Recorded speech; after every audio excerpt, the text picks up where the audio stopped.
Hello everybody, welcome back to HardReset.Info channel. Today I'll show you how to easily check the print quality tools on HP DeskJet 4220e.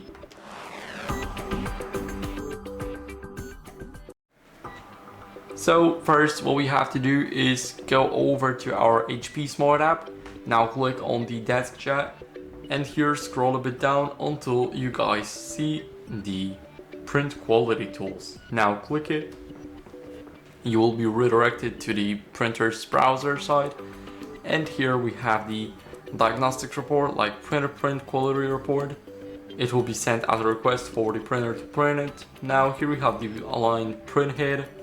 It's very good to optimize your printing.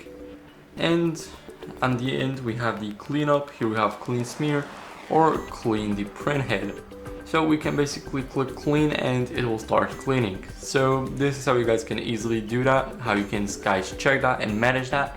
Thank you guys for watching. Make sure to leave a like, subscribe, and see you next time. Bye.